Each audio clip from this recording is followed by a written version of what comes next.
I was 15 at the time. I had just moved into a new house with my parents. It was an overall nice house. Oddly enough, my father said that he got the house at a bargain price, far lower than what he expected the price to be. Moving to this particular incident, I was home alone at the time. My parents had gone to a party at one of their friends' house. They had already informed me that they might not be back for the night, and if I felt I can bring my friends over just so I don't feel unsafe. Unfortunately, none of my friends were able to come, and so it had to be me all by myself for the night. I just had dinner and was in my room watching a movie when I thought I heard some noise.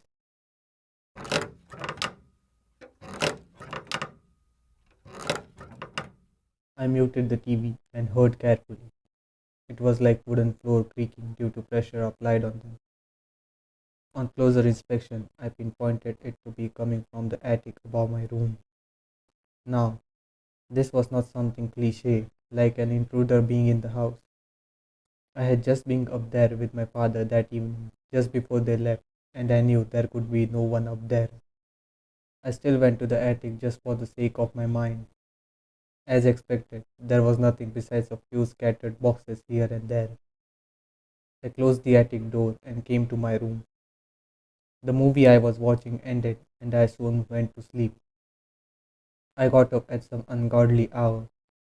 I saw my watch, and it was about 3 in the morning. I had a sudden urge to go to the washroom. When I was washing my hands, I thought I heard the same noise again.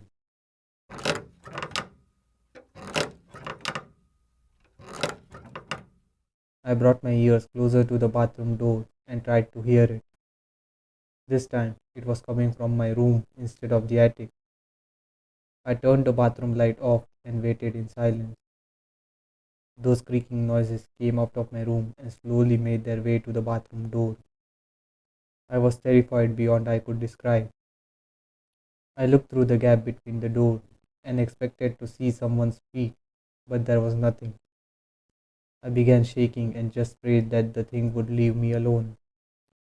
I don't remember when exactly, but sometime after that, I drifted off to sleep. Morning came by, and I finally got up.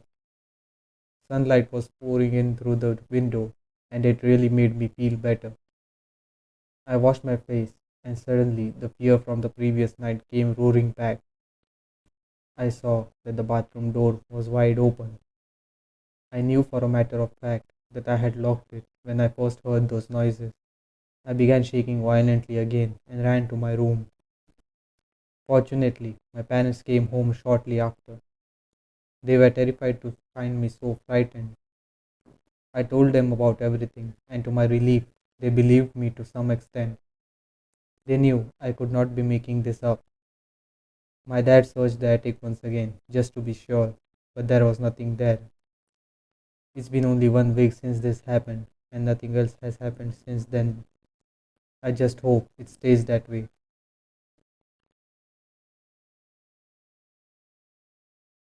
A few years back, when I was in college, I lived with one of my friends at a rented house. It was really convenient as it was not only close to our college but also to our job. One particular night, my friend was going to be out for a party, and hence it was only going to be me at the house. It was a hot night, and hence I was having trouble falling asleep. It was 2 in the morning, and I was still wide awake. My friend had still not returned from the party. I was still trying to sleep when I heard the front door open and close slowly. Now, at first, I thought it was my friend who wanted to be as quiet as possible given what time it was. I lay on my bed waiting for him to go to his room and hear his bedroom door close, but that never happened.